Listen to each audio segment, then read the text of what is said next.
नमस्कार विद्यार्थी मित्रांनो, स्वागत आहे आपलं यूट्यूब चॅनल ज्याचं नाव आहे मोहित मोटिवेटेड एक्झाम चॅनल। आज आपण बघणार आहोत TAT बद्दल आलेली एक नवीन सूचना। ती सूचना कोणती आहे चला तर बघूया व्हिडिओ मार्फत। सूचना आहे दिनांक 26/12/2000 रोजी प्रसिद्ध झालेली उमेदवारांसाठी सूचना आहेत। उमेदवारांनी यापूर्वी नॉन क्रिमिनल म्हणजे NCL प्रमाणपत्र सन 2025-26 साठी ग्राह्य असलेले सादर करण्याबाबत सूचना क्रमांक B11 मध्ये नमूद करण्यात आले आहे। त्याबाबत स्पष्ट करण्यात येते की सन 2025-26 साठी ग्राह्य असलेले सध्याचे NCL प्रमाणपत्र नोंद करता येईल। तसेच EWS वर्गातील उमेदवारांचे प्रमाणपत्र उत्पन्नावर आधारित असल्याने 2025-26 साठी ग्राह्य असणारे प्रमाणपत्र पोर्टलवर नोंद करणे आवश्यक आहे। खुल्या प्रवर्गातून केंद्रीय शिक्षक पात्रता परीक्षा म्हणजे CET दिलेल्या उमेदवारांपैकी ज्यांना 55% ते 60% या दरम्यान गुण असतील अशा उमेदवारांना त्यांच्या CET प्रमाणपत्रावर नॉट क्वालिफाईड अशी नोंद आहे।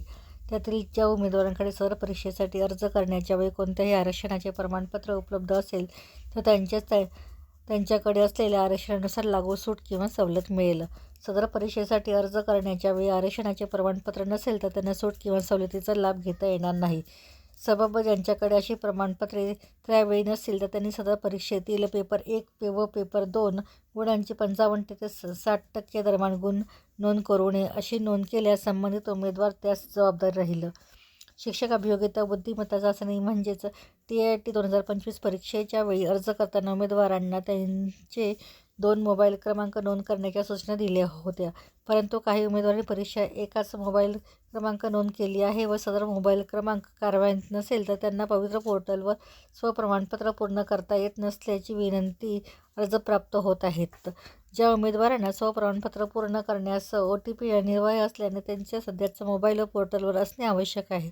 यासाठी ज्यांना परीक्षेच्या वेळी नोंद केलेला मोबाईल कार्यान्वित नसेल अशा उमेदवारांनी त्यांनी TAT 2025 साठी नोंद केलेल्या ईमेल ID वरून त्यांची विनंती अर्ज ओळखीचा पुरावा म्हणून आधार कार्ड, पॅन कार्ड, वाहन चालविण्याचा परवाना यापैकी एक कागदपत्र तसेच परीक्षा क्रमांक व TAT 2025 परीक्षेचा नोंदणी क्रमांक व नवीन मोबाईल क्रमांक यासह ejupavitra25@gmail.com या ईमेलवर अपडेट किंवा चेंज मोबाईल नंबर अशा विषयी ईमेल केल्यास अशा उमेदवारांना स्वप्रमाणपत्र करण्यासाठी त्यांचा मोबाईल क्रमांक अपडेट करून देता येईल।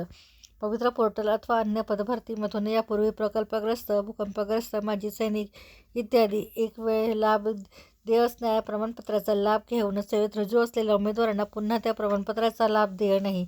त्यामुळे अशा उमेदवारांना त्यांचा TAT 2025 मध्ये सहभागी व्हायचे असल्यास सदर आरक्षणाचा लाभ न घेता त्यांचा मूळ प्रवर्ग अथवा खुला प्रवर्ग असेल तर तसे नोंद करून पदभरती प्रक्रियेत सहभागी होण्यासाठी स्वप्रमाणपत्र पूर्ण करू शकतील।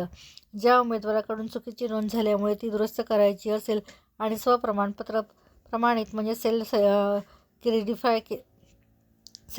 सर्टिफाईड केले असेल तर त्यांचे स्वप्रमाणपत्र म्हणजे अनसर्टिफाईड करता येईल व अशी योग्य नोंद करून पुन्हा स्वप्रमाणपत्र व स्वप्रमाणित सेल्फ सर्टिफाईड करणे आवश्यक आहे याची नोंद घ्यावी। तर ही होती TAT परीक्षेबद्दल आलेली म्हणजेच पवित्र पोर्टलसाठी आलेली एक नवीन अपडेट। अशाच नवीन अपडेट बघण्यासाठी व्हिडिओला लाईक करा, कॉमेंट्स करा, जास्तीत जास्त हाईप करून व्हिडिओला शेअर करा आणि चॅनलवर जर नवीन असाल तर चॅनलला सबस्क्राईब करायला विसरू नका।